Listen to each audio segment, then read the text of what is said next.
confirm that all members and persons anticipated on the agenda are present and can hear me. Members, when I call your name, please respond in the affirmative. To the end of this, staff, when I call your name, please respond to the affirmative. Anticipated speakers on the agenda, please respond. Introduction to the remote meeting. Good afternoon. This open meeting of the Harbor and Shellfish Advisory Board is being conducted remotely, consistent with Governor Baker's executive order of March 12, 2020, due to the current state of emergency in the Commonwealth due to the outbreak of the COVID-19 virus. In order to mitigate the transmission of the COVID-19 virus, we have been advised and directed by the Commonwealth to suspend public gatherings, and as such, the governor's order suspends the requirement of the open meeting law to have all meetings in a publicly accessible physical location. Further, all members of public bodies are allowed and encouraged to participate remotely. The order, which you can find posted with agenda materials for this meeting, allows public bodies to meet entirely remotely so long as reasonable public access is afforded so that the public can follow along with the deliberations of the meeting. Ensuring public access does not ensure public participation unless such participation is required by law. This meeting will feature public comment. For this meeting, Harbor and Shellfish Advisory Board is convening by video conference via Zoom app as posted on the town's website, identifying how the public may join. For Zoom meetings, please note that this meeting is being recorded and that all attendees are participating by video conference.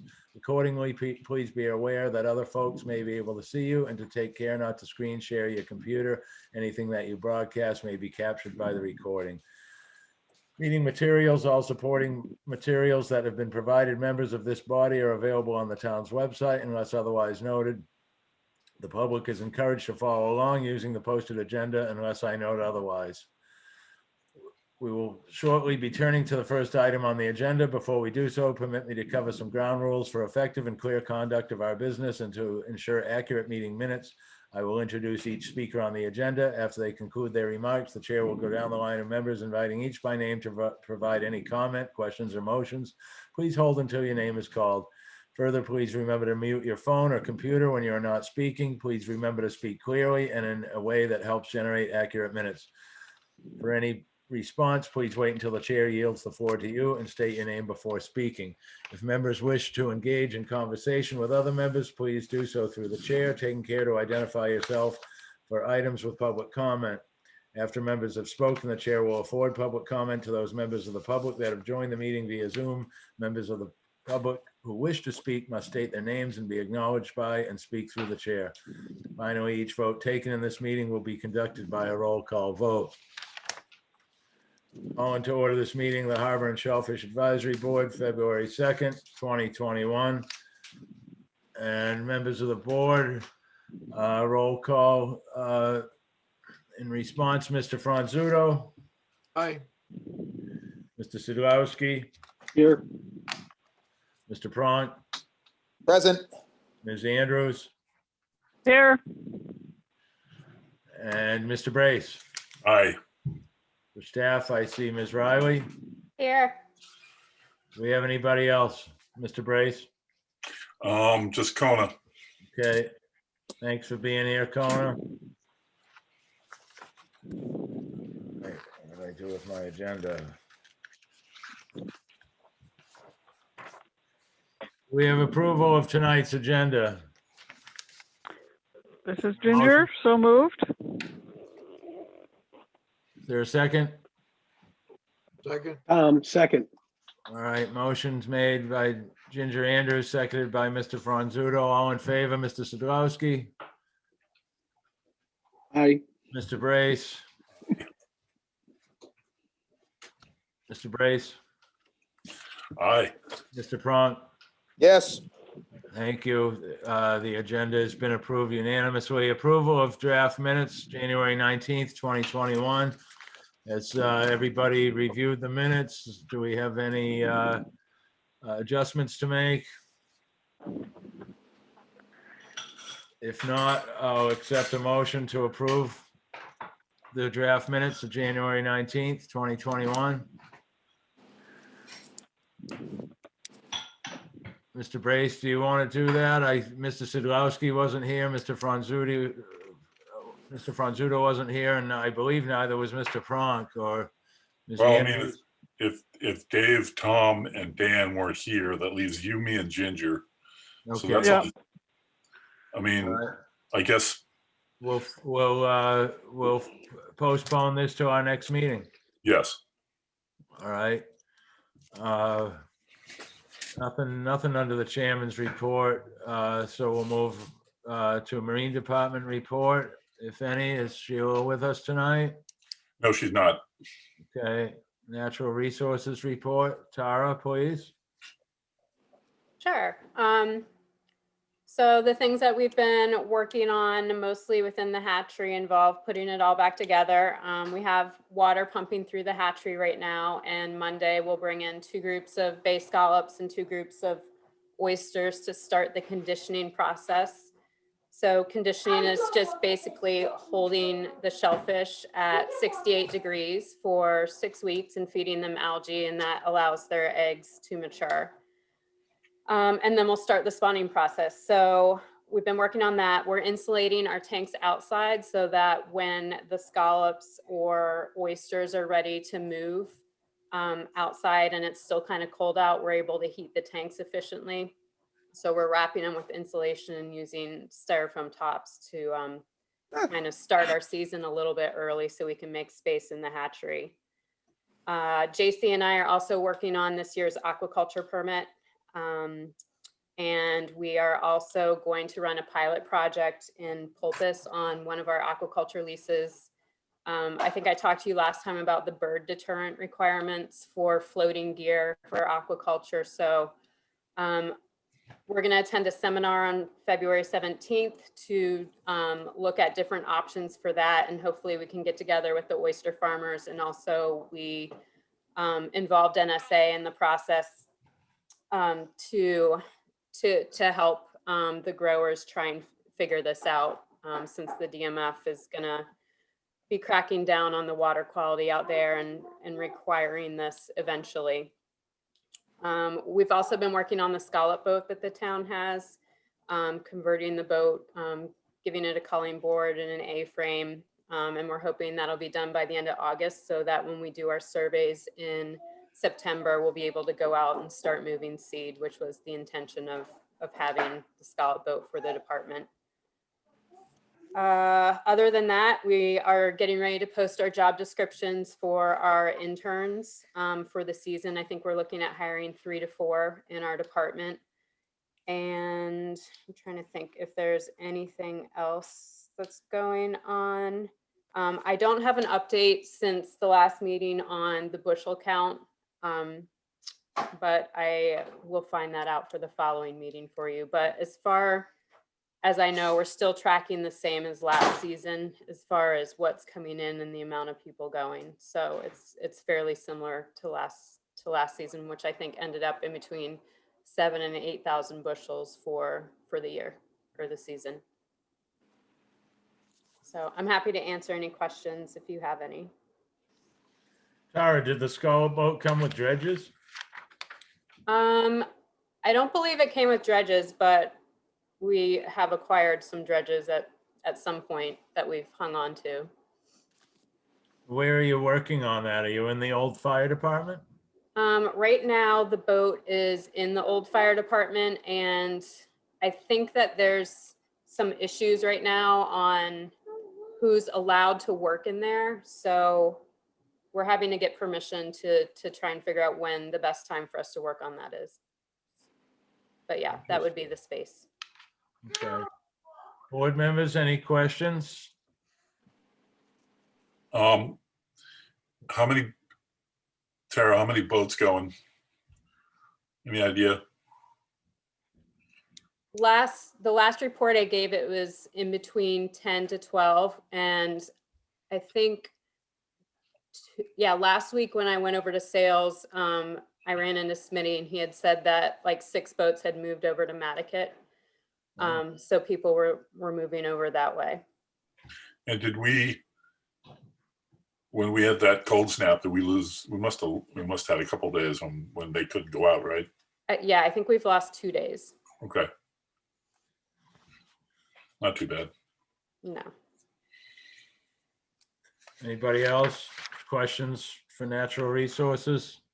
And I wanted to say I was we had the blow, and then before the blow, there was like, I guess, another blow, or it was like a 1 day or 1.5 day. But then when I walked up there, between Octagon House and up to Wallwinnet, there's so much ice and slush that's up on the beach and just off the beach that even if there was a stranding, there's no way you're going to save them, because it would be underneath that or encased in that. Yeah, I think, in the next few weeks, I'll probably contact the people that are fishing and kind of see if there's any seed that they're aware of that needs to be moved, before the end of the season, that they could hopefully help us out with. Ginger, did you have a question? you. Comment? No, I don't think I have anything to add at this point. All right, Mr. Franzuto? No, sir. No, okay. Mr. Sadowski? No, nope. All right. Questions from the public for natural resources? Not seeing any. We'll move forward to old business, the revised letter to the land bank on Petrol Landing. Thank you, Peter, for adjusting that once again. I think it looks great. Any comments from the rest of the board? First, I just want to say it was adjusted based on what Mr. Bossi sent me, and an email that I got from Ms. Andrews. And I think I worked in everyone's comments the way that they intended. Yes, I think the letter is terrific. Thank you. great. Thanks. Group effort. This is Ginger. I concur. Thank you, Peter. Wonderful. Good. Mr. Pronk, you get a chance to see it? I did. And I thought it was really well written, Peter. Thank you. Sure. Yep.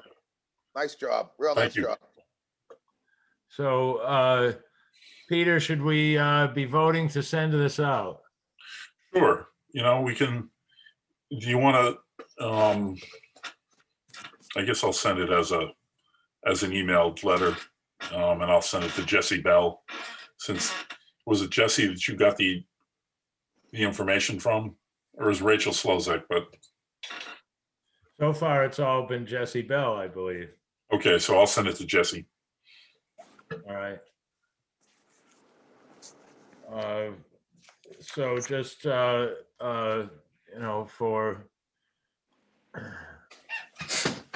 procedure's sake, I will harbor a motion from a board member to approve the letter written by Mr. Brace and revised, and to send it on to the land bank about Petrol Landing plans.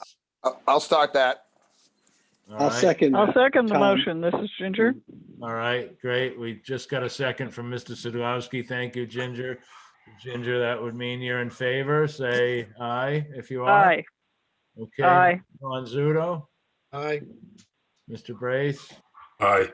chair votes aye as well. Unanimous vote to send this letter out to the land bank. Thank you. Oyster lease permit review. Not seeing Mr. Lambrecht here tonight. Tara, if you're still with us, would you know anything? Yes, Anything? I had a meeting with Jeff and JC today, and I was filling them in on everything that was going on, and we talked about the lease, and I had mentioned that they were that you guys were waiting for an update from Jeff, and that Ted was also trying to get in touch with him. So they were supposed to go meet with Ted today, and I haven't heard to see if that actually happened, but they were following up on Ted's progress and trying to see where he was at. Okay, so when I was coming back from Sconset this morning, right before noon, I saw JC pulling out of the Coffin property. And I guess that's where Ted's working on his boat. Okay, So maybe he did follow through, but I think it was just JC. I didn't see Jeff with him. okay.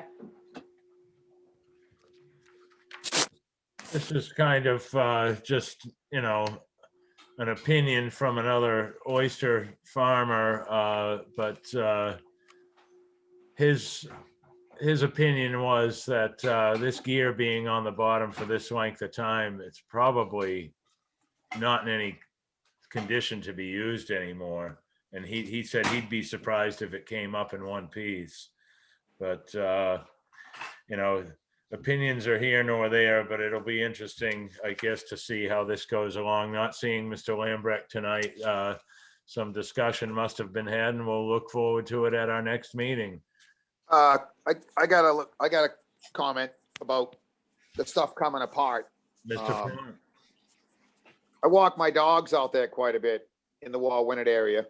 Christina caretakes a property out there, so we're out there quite a bit, and I bet I've picked up 6 or 8 of the floating parts of those cages, and they're all stamped with Ted's name in them. So, you know, I'm not out there all the time, but frequently enough. So I know I'm not the only one that has picked them up off the beach. So I would have to agree with, there can't be much left of that gear on the bottom. You know, if I've picked up that many off the beach, I'm sure other people have as well. So just my 2 cents. Okay. Tara, anything you'd like to add to that? I mean, as far as the environment goes, would you have suggestions at this point in time, or would you rather wait?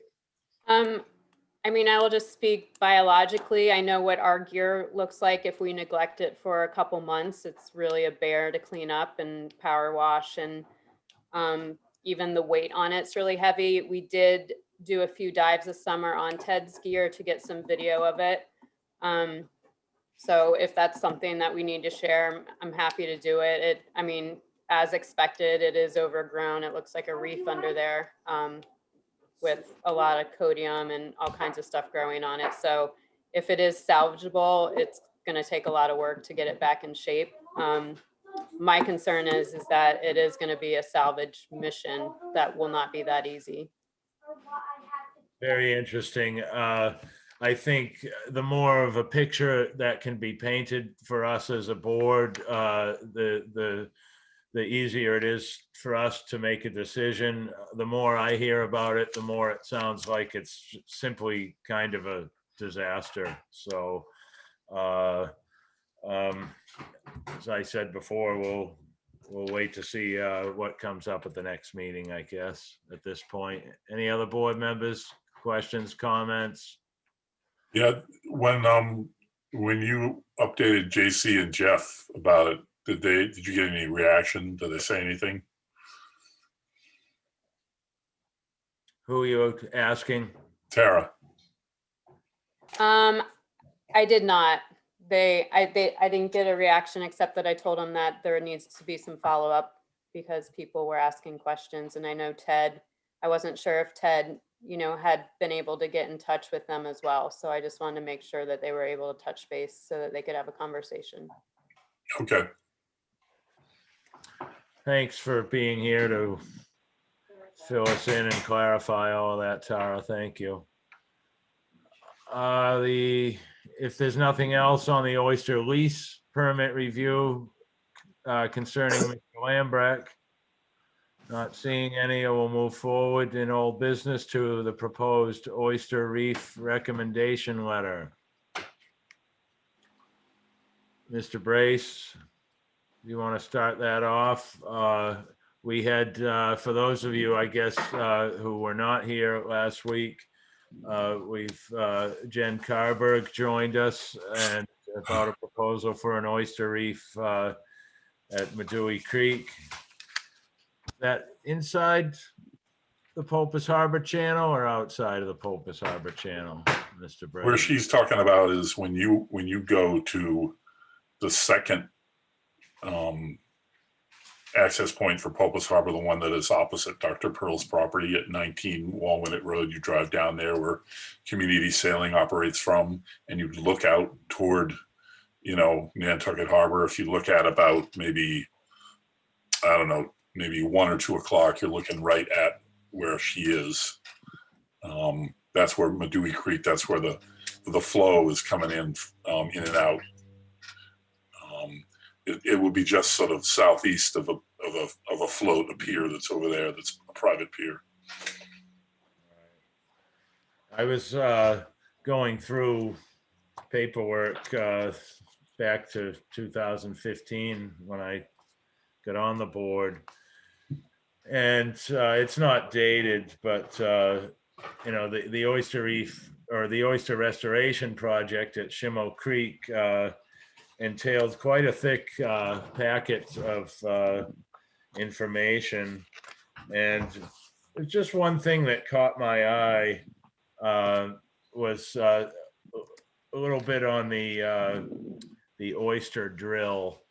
And I mean, every time I, you know, hear about this type of project, I'm thoroughly enthused about it. And but then I wonder, you know, about what else are we inviting into the harbor that could have a negative effect on other species. And of course, we all know that oysters historically have been in our harbors for longer, probably longer than any of us, you know, or you know, before any records were even kept. So, but I was just wondering if there's, you know, anything, you know, what's the latest on the oyster drill, Tara, if you could help us with that? Is it, I mean, I can remember a couple of years ago, Ken Kelly mentioning they were drilling into the scallops. And is there any monitoring of the oyster drill? Does it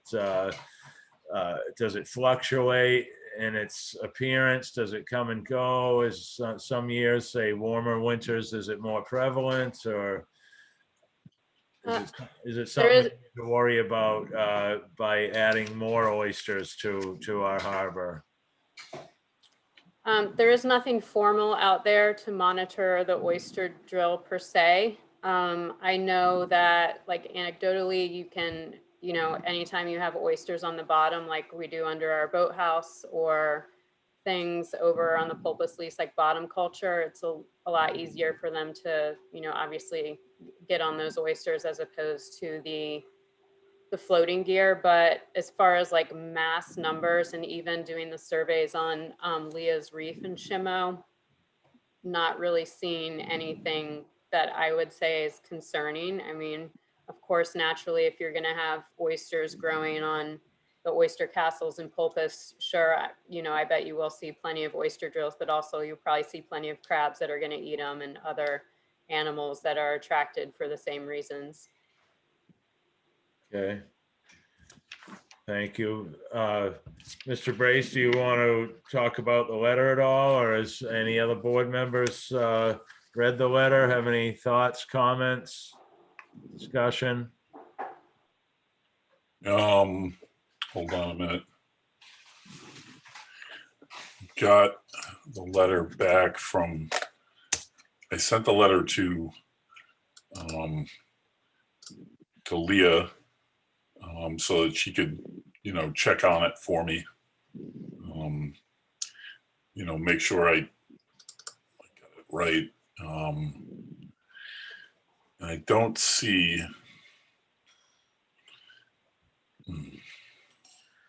Yeah, she didn't have any. She didn't have any major changes. So, I mean, I don't have anything really to say about it. Tried to make it as informative as possible without repeating everything that Jen put in there. I got a little confused when I get down to the bottom and they mentioned the Natural Resources Department. So I guess, yeah, Tara, is it a joint effort, or is it the foundation's effort with your help? I think Jen did list us as a collaborator and a partner. So yeah, I would say we're in collaboration with them because we're providing the shellfish for the reef. Okay. No, I don't really have anything to say about it. I mean, I after reading the proposal and picking out all the salient points, it sure seems like it, you know, it'll be underneath the water. It's not in a place where people are going to be driving a boat. It's going to do nothing but help out. So And I'm confident that if the oyster borer was going to be an issue, that they would say something about it. I don't get from them that they would try and blow something by us.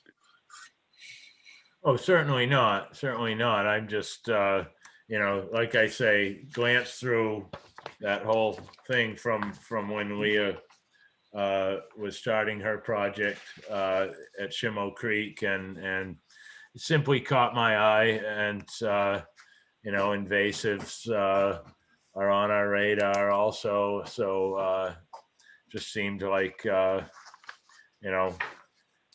just concerned if they're wondering if they're monitored in any way. I would imagine, Tara, that you're in full support of this project, and it goes before Concom this week, I believe. I think the 11th. Okay, so next week. So then if the board approves, then I touch up the letter with whatever changes you guys say, and then I just file it with the Concom. Mhm. All right. And I'm sure there'll be other, we won't be the only ones, Mhm. and Ginger can correct me if I'm wrong, but I think this is the type of thing that the Concom will like. So it doesn't seem like a thing that they would disapprove of. Mr. Chairman, this is Ginger. I think Peter's right. Thank you, Ginger. Any other discussion then on the proposed oyster reef recommendation letter? Changes, revisions to it? I think it's a good idea to support the effort, and I think we should go ahead with the letter. You want to make a motion to that I effect? will make a motion to send the letter. Is there a I second? will second the motion. Motion's made by Mr. Sadlowski, seconded by Ms. Andrews. All in favor, Mr. Fonzuto, Aye. Mr. Brace? Might be muted, Peter. Nope. Okay, Mr. Pronk, Yes, you get a chance to see the letter? I did. Okay. Chairman's in favor as well. That would be a unanimous decision to send the letter out. Nice. Next, in old business, excessive sand and scallops / dredging plan discussion. I was talking with Fran Kartinen a couple of days ago, and she mentioned Maurice Gibbs actually bringing it up back in 89, 90, 91, sometime way back then. He was watching sand flow. If for those of you who may not know Mr. Gibbs, is he retired Coast Guard, Mr. Franzuto? No? He's retired. He's a retired Navy commander, but he's born and raised in Nantucket. His family goes all the way back to the life-saving service in Muskegon, Tuckanuck, and Cascada. And but he was a meteorologist in the Navy Wow. and retired as a commander. So he was very well versed in weather and oceanography and that sort of stuff. Brilliant man. Well, and I see, Dave, you reached out to Steve McKenna. Yeah, we're we're talking about a pilot program. He's talking to the eelgrass people. I sent out a link for an eelgrass symposium, and I guess it's kind of a novel idea to scrape the sand away and then plant the eelgrass, as you had talked about, Mr. Chairman. So what we're going to do is we're going to garnish their support, because, as you know, if you can get some learned people to support a project, it seems to go a little bit better. So we're working on that. But I think that eelgrass symposium would be a good thing for everybody to attend. It's obviously virtual, but anyway, we're working on that. Board members, did you all get a link for that March 31st Palooza? I hope I sent it to everybody. Yeah, I got something from you today, Dave, I believe. Yeah, I got that. I haven't had a chance to look at it yet, but I I'm certainly looking will. at the, It's their I'm looking at third the or email. I fourth can't find a one, I guess. link. I'm sorry, Tom? I'm looking at the email and I can't find a link. Maybe I got to read it more carefully. Further down, I think I forwarded it to Emily because she seems to be, really interested in the eelgrass restoration stuff. But if you didn't get the link, I'll forward you the original email. I may have fouled up by, I can't see a link, so if you could just Okay. forward the original, that'd be easier. Sure. Thanks, Dave. Let me grab my phone and I'll ferret that out. Mr. Pronk, were you trying to say something? Yeah, Drew, I was saying that I got that email. I just haven't had a chance to look at it Okay. yet, All but right. I certainly will. Ginger, were you? Yeah, I have the email, but it's a long scroll, and I've just as I'm going through it again now, I'm not finding a link either. But Okay, I'll resend it. just the link would be fine. Yep, that's what I'll do. And All thanks right. for doing Great, it. I mean, it's a great idea. Well, it's an eelgrass summit. Sounds like it's been happening annually for quite some time. And 30 years possibly. So as we all know, our eelgrass is disappearing. And Dave, I was just wondering if you may have found out any information about, an environmentally friendly dredge in our region. If we were to, if this were a type of project that's able to be approved and, but then is the equipment out there available? I had mentioned at the last meeting about, simply watching Bering Sea Gold on TV, and here's this diver on the bottom with his tube sucking up material off the bottom. And, the last thing I want to do is advocate for something that's going to be invasive or damaging in any way. And that's why I'm glad you pretty much drew it out of me, Dave, that, I'm looking for let's start with a pilot project and a small test site and, see if there's any improvement or just some progress in moving forward with figuring out. We're gonna figure it out. We're gonna, basically what we're looking at is maybe 100 square feet of planting. Well, we talked about two 100-foot square plots. One where you planted the seeds or the eelgrass in the mats right on the existing sand. And then the other half of the plot, depending on how big it is excavating the sand, sucking the sand away and planting it on the substrate. So anyway, it's interesting. They're talking about it. So, and these are guys that do this stuff for a living. So I figure if we all put our heads together and we can get their support, then I think we could get a project approved. McKenna basically said he'd approve it if he got some of these, learned folks who do this to buy in. So that's the first step. And Mr. Franzuto, did you gather any other information about projects that have already been permitted or have already taken place in other Cape towns? No, not of this type. Bo, specifically, a dredging project to enhance shellfish bed. Well, right, well, but it's all, like I said a couple meetings ago, it's all tied to water quality. Gotcha. It's to improve water quality, which then improves the shellfish and helps the eelgrass. This is kind of a standalone, um, dredge, fix the, see what we can do with the bottom and then plant the stuff to see how it grows. Gotcha. So All right.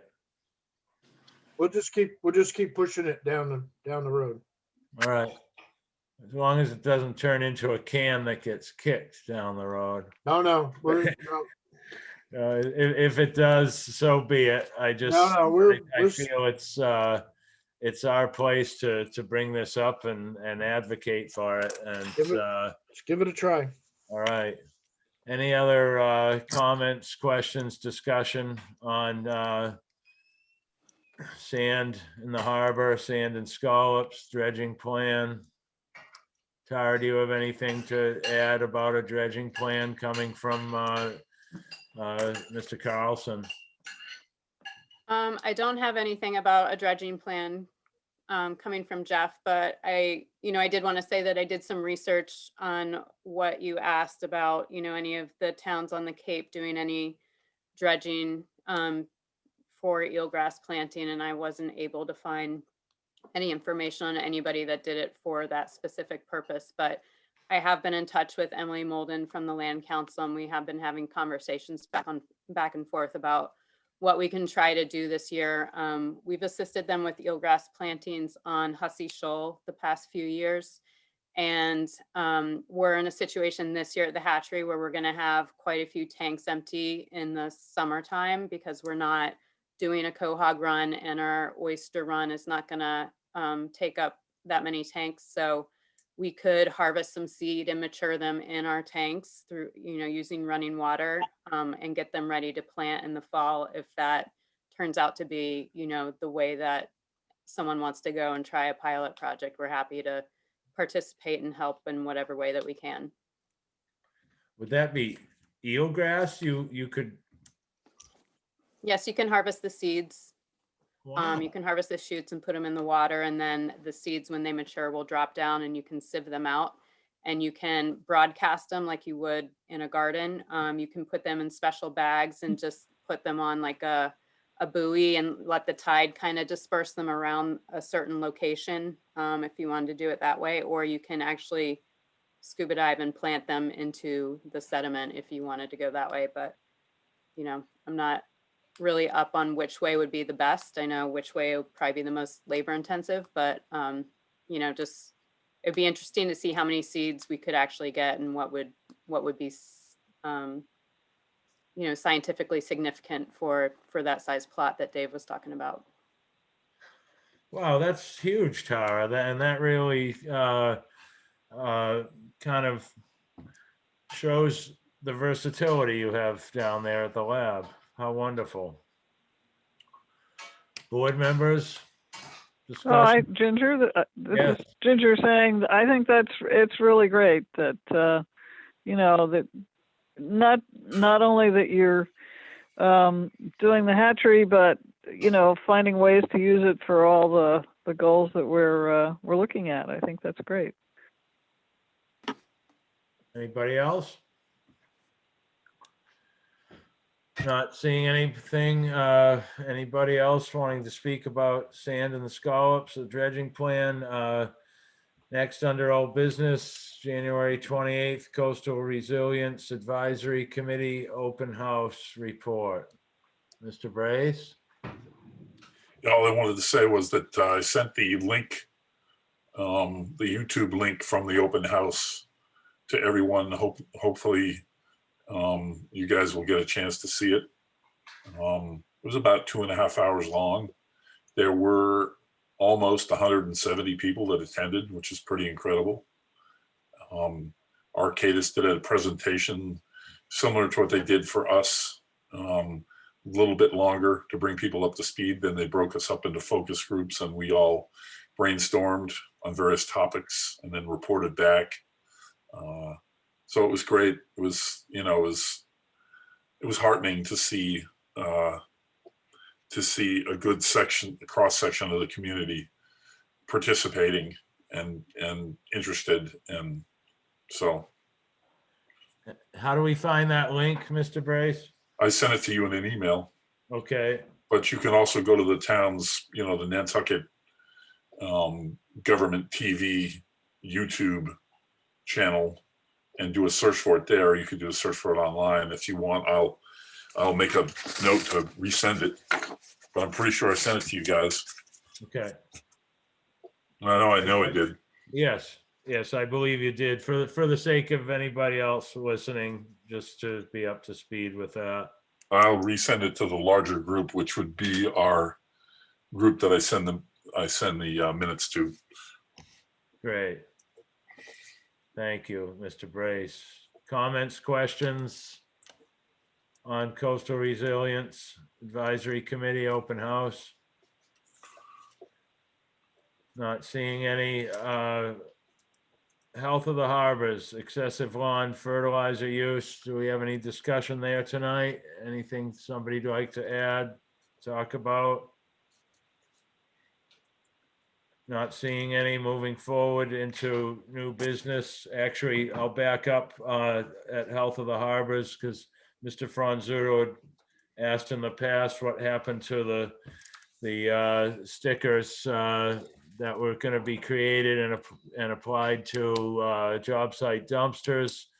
I was hoping to bring it up at the last Shellfish Association meeting, and the meeting was canceled for lack of board member attendance. So I will certainly bring it up at the next NSA meeting, Mr. Franzuto and the rest of the board, because certainly don't want the ball to be dropped on that, which it feels like it could be close to that, but I will reinvigorate that discussion. They did approve to spend $1,000 on stickers, so I'm hoping they will stand by that, which I believe they would. Thank you. Moving into new business, it's been brought to my attention that there's another abandoned boat in the harbor. I think it's possibly in the Huzzy Shoal area, I'm not sure, which also sparked some conversation about the boat that's been up in quays for better than 3 years now. And we have been told by the Marine Department that if it's on private property, the Marine Department, really doesn't have a whole lot to do with it.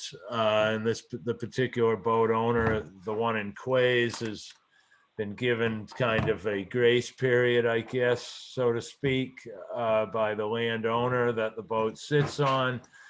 But it's simply been brought to my attention that it seems to be kind of a lackadaisical way to deal with it, especially with these boats sitting there and, wave action, higher tides getting closer to these boats or more often. And, when's it going to break up and become a hazard? I guess the one in the Huzzy Shoal area, it's submerged with a mast sticking out of the water. I'd actually like to, if Jim Sherwin wants to add to any of this, and be a little more specific about what he's seen out there. Jim, would you like to do that?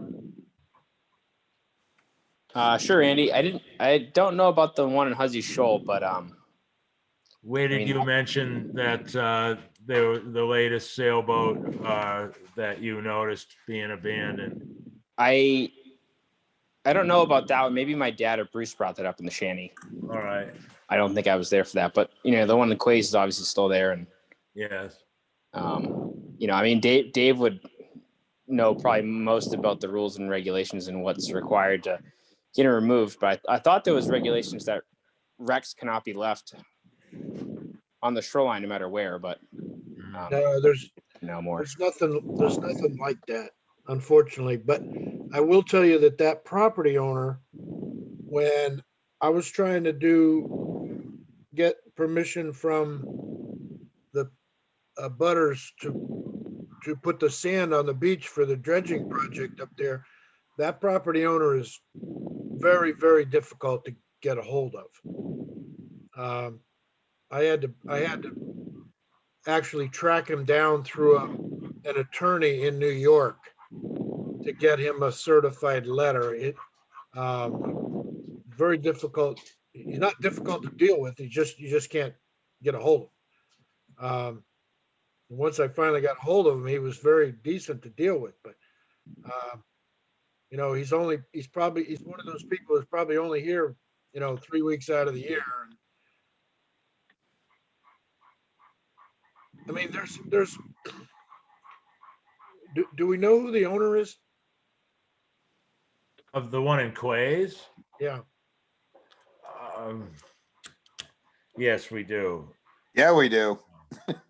Yeah. We've mentioned it before on the board. We talked about it at the last meeting. Isn't it Marty McGowan's kid? Yes, that's it. Charlie? Is it? Okay. Well, all right. I know it's sensitive to talk about on here. I've got an idea and I'll follow through on it. Well, you know, The town can also go in there with a chainsaw and cut it up into pieces and haul it away. But the problem you run into with that is, I mean, I did it on a 38-foot cabin cruiser that was in the creeks after the no name storm, on private property. But I had the property owner's permission and I had the boat owner's permission. So what I've found with these things is the minute you touch them, it becomes their most prized possession. And then they want to know what you're doing with their most prized possession. So oh, and I would Uh, imagine once the town touches it, then it's kind of the town's responsibility to pay for the disposal and Right. manpower to reduce it to a size where it can be moved by hand. And I took Dooley's 32-foot sailboat to the landfill. But there again, I had permission. So mm, it can be done, and you're right, there is some cost involved, but Dave, to through brace. you, Mr. Chairman, Mr. Franzuno, do you think there's a danger of us having a strong enough storm to float that boat and have it, and end up somewhere else? I don't think so. As shallow as it is right there. I mean, I was out there a couple of weeks ago with my wife, and I don't think so. As shallow as it is out in front of there, you'd have to have one hell of a tide. I'd be more afraid if it ended up in the pucker brush up in front of his house, especially with this northeast, northwest wind. Mr. Chairman, Mr. Cronk, Jim Sherwin, you can chime in with me if you agree or whatever. I believe the landowner there had spoken to one of the mooring handlers, and the mooring handler did a proposal, sent it to him, got the okay to do it, and at the last minute, the landowner backed out to get To the do boat what? removed off the property. okay. Jimmy, you have anything to add to that? Yeah, I think it was a kind of a money issue. I think the proposal, or the quote was higher than the guy expected, Oh, I got you. but it kind of showed it can be done, or the guy wants it done. Right. I mean, I was actually approached and asked if I would be the power to get it off the beach. And I've said it in the past to the Marine Department and anybody else that you get me a rope and I'll tie it to my boat and I'll pull almost anything off the beach. And I would have certainly helped getting that thing off the beach, but Andy, you and I have had these discussions before, you know, different people letting their boats go up on the beach, and there's got to be something, these people have to be held accountable, you know, on Well, these blatant. That's how I feel as well, as the accountability. You know, there's always people willing to volunteer. Maybe not always, but in the most recent past, Dan, you have offered your services. I'd be more than willing, you know, to help out in any way that I could as well. But it shouldn't be up to a group of volunteers to be doing something like this. And you know, I don't know if would it be advisable to reach out to the boat owner or the boat owner's family and see if they have any plans? How would we go about that? Do we go about that as a board or one of us individually? I'd be glad to approach Mr. McGowan and see if he knows anything about what his son may be. Well, let me add to that. I mean, I'm friendly with the family. They have one of my dogs. I would bet you if we approached them and said, listen, you get some of your guys, you know, from your company, and we'll get the okay to run one of your bobcats down the beach, and let's put a dumpster somewhere. And, you know, like we've discussed in the past, Andy, let's get it cleaned up and we'll worry about the repercussions afterwards. You know, if the landfill will take it, I would guarantee you that the family, the McGowan family, would be more than happy to say, cut it up and let's get it out of here. And I can't speak for them, but I would bet you, you know, with the right permission, we could get him to come down there with one of his machines and help make it go away. But, you know, on the other end of it, if somebody like that abandons a boat and the town's responsible to clean it up, any mooring permits, or, you know, there's got to be not a financial constraint, but, you know, if that person has a mooring permit, that mooring permit gets dissolved or something like that, you know, because it seems to be habitual offenders continue to do these things, and it's got to end somewhere. Got to be some accountability. But anyways, my thoughts are, if we can go forward and get the thing cleaned up as a group with help from the family, I say we do it. You know, I'll help. Absolutely. Mr. Franzuto. Well, now that that's been broached, that's who I was gonna call, call the father. Yeah, I agree. I'll call Marty, Yep. and if I don't get any suitable response, then we'll think of something else. But and as far as the landfill, when I took Dooley's boat, it went to C&D, and I don't think we paid a dime. Mhm. So Well, anyway, depending upon whose land it comes off of, the boat that was abandoned last year that landed in the Cod of the Bay on Conservation Foundation property. It took a little bit, but anything that was taken from that and brought to the landfill was able to be disposed of for free. I took in 980 pounds of that boat and was able to dispose of it for free once going through the channels with the Conservation Foundation, and then through Rob McNeil, and sat there on the scale for about 15 minutes before they finally let me through to dispose of it. But it's not like there's anything there that they don't take. They'll take a fiberglass boat. It gets crushed up in the C&D building. in looking at and crawling around on it a week or so ago, I don't think there's anything there that's contamination. I mean, is there access for a vehicle or a piece of equipment to get onto the beach in that area? I think through the property owner, you probably could, you know, through that, because there's some paths up there, you know, that we walk the dogs on. all right, I think this is one of those things, if I may, I think if we all work some angles, we'll be able to make something happen.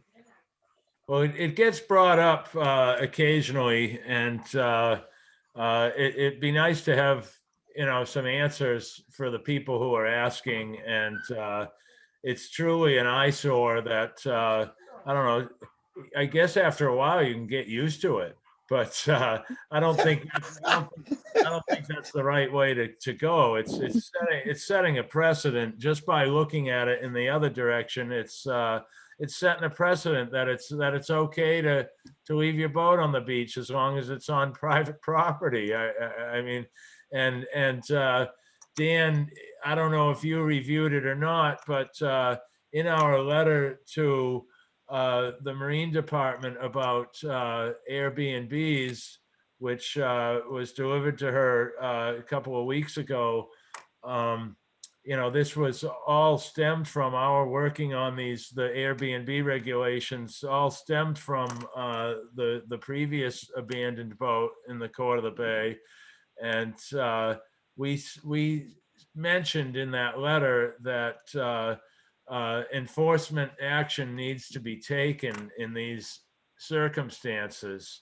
The enforcement tools are already in the regulations. So it's a matter of employing them. So, and I think it would be a wise idea that, whether it's take away your mooring permit or use of the town pier or use of the children's beach.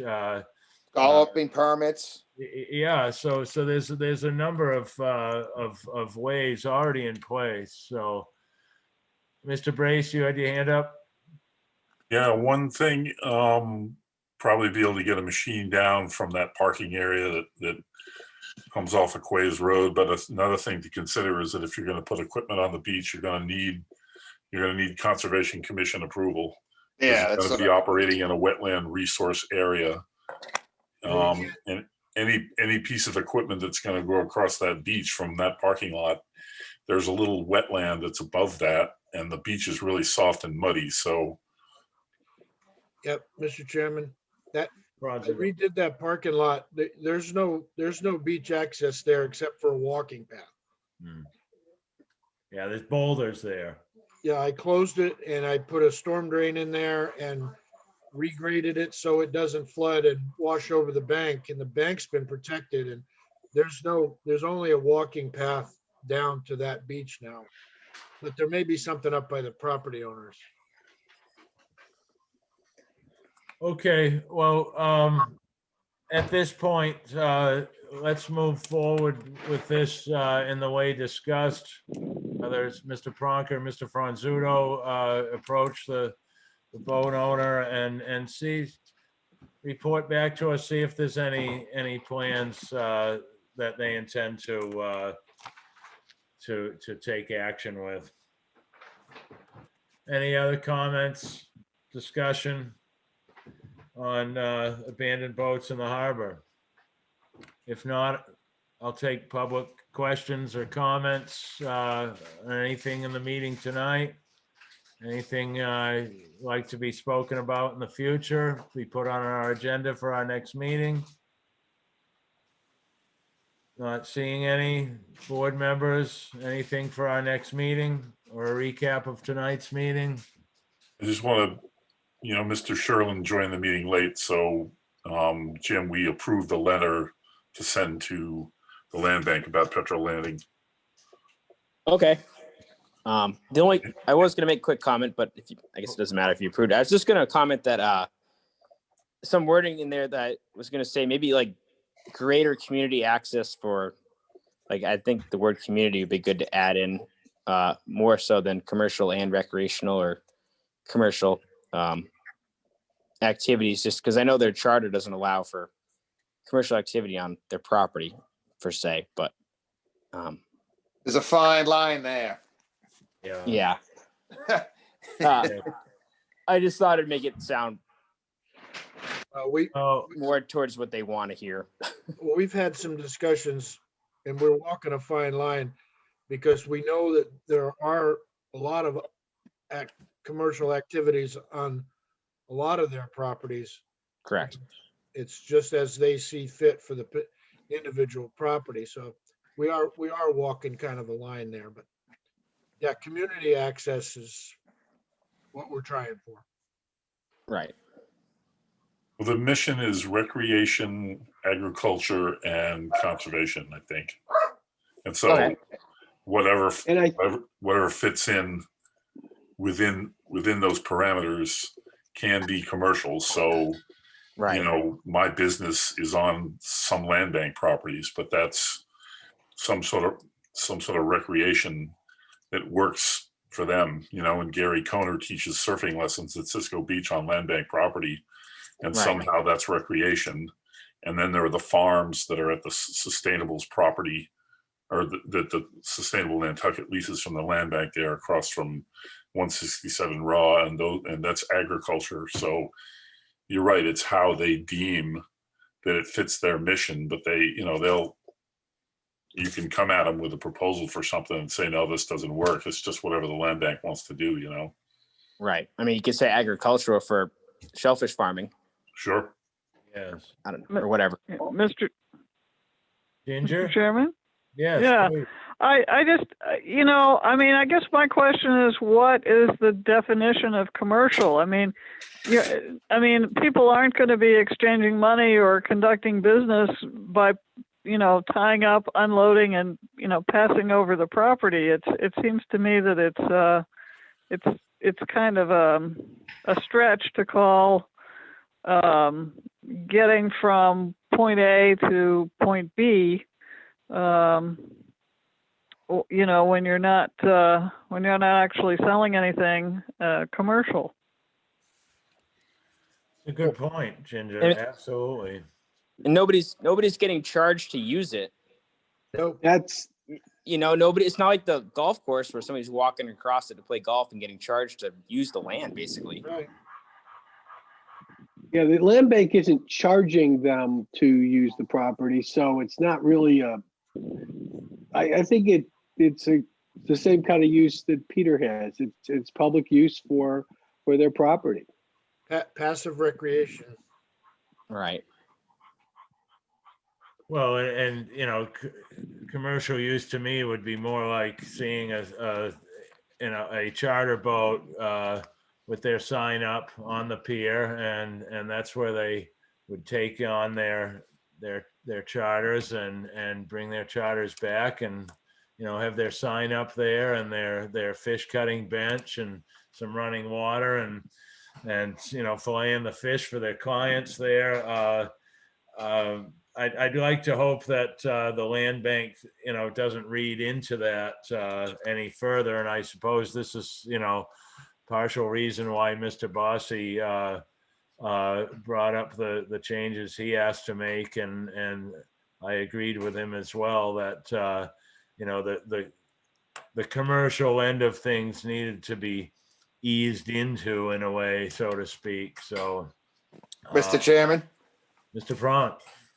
it would be nice to be able to pull a boat like mine up in there and unload some lobsters, We've been, on public property we've instead been of, saying that all along, Dan. yeah. I mean, I know I'm kind of beating an old drum here, but this, we need to dredge E.G. Street Boat Basin out and utilize that new park that they put there. It'd be It's nice to owned be by able the to land pull. bank. What's that? It's owned by the land bank. No, I know. It's just something I'd like to discuss in a future time. I mean, there's no place to pull a boat like mine up anywhere here, the town pier, but I got to drag my lobsters all the way down that pier. I mean, where's the incentive for a young person, wanting to get into this business? You can't tie a commercial boat up. What's that? We've been saying those exact words for weeks. Yeah. Well, I haven't been around. I've been busy. My boat's No, all but out on the mainland. I but- know we've represented you. No, I appreciate it. Because, Tommy Dunham sold the Abbey and Holly this fall, and I'm the last commercial boat of any size here. And, there's a few young kids that I call kids, including Jimmy Sherlin, that, could have a future in the business, work in the ocean, but where are you going to tie your boat up? if I tie up at the town pier, as you well know, Dave, I leave there, come back that afternoon, there's a sailboat there. Sorry, Dan, you know, it'd be nice to have a place where we could put a couple of boats. And, you know, even if there was a fee, you know, like I said, that Easy Street, you know, over by the steamship, or even in where that new park is in there, you know, Jesus, dredge that out so you can put a boat in there, you know, and I'm not just talking for myself, but, you know, people could unload their scallops in there. You know, the charter boats could pick up clients in there. I mean, there's a million uses for that spot in there, but Absolutely. And if you You know. see Tim Mooney, about the only guy diving commercially, I believe, and I see him paddling his dinghy out to his boat in the Easy Street Basin, and when he unloads, it seems to be quite a process he goes through to do it. And I think to myself, gosh, if they could only put a little floating dock out in front there of that new land bank park at Easy Street, so to make it easier for a guy like that to unload his catch. And the same with you know, even recreational use, as far as docking for a half hour and running to the store or over to a sub shop to grab lunch and get back out in your boat. But you know, this could be, you know, fodder for another meeting, as far as you know, talking to the land bank. You know, if you want to bring up the Easy Street one in particular and create a letter for that one. I know they already have a plan there. Certainly no dredging plan, but we can see from on the ground they've got a large decking and wooden ramp plan and a planting plan and a landscape plan, but no real plan for how it's used from the water side, really, that I've seen. I got a good one for him. Mr. Franzuto, were you getting ready to say something? No, it's good for future discussion. I mean, it's certainly, I don't want to digress, but they wouldn't even let us use their floating dock in Hither Creek, so. I mean, anyway, right, we got to walk a fine line with the project that we're working on, and Yeah. we'll see if we can get that one going. All right. Well, if there's nothing else for tonight, I will harbor a motion for adjournment. So moved, Mr. Chairman. This is Ginger. Thank you, Ginger. Is there a second? I'll second it, Mr. Pronk. Okay, the motion's been made by Ms. Andrews, seconded by Mr. Pronk to adjourn this meeting. All in favor, Mr. Sadowski, Aye. Mr. Brace,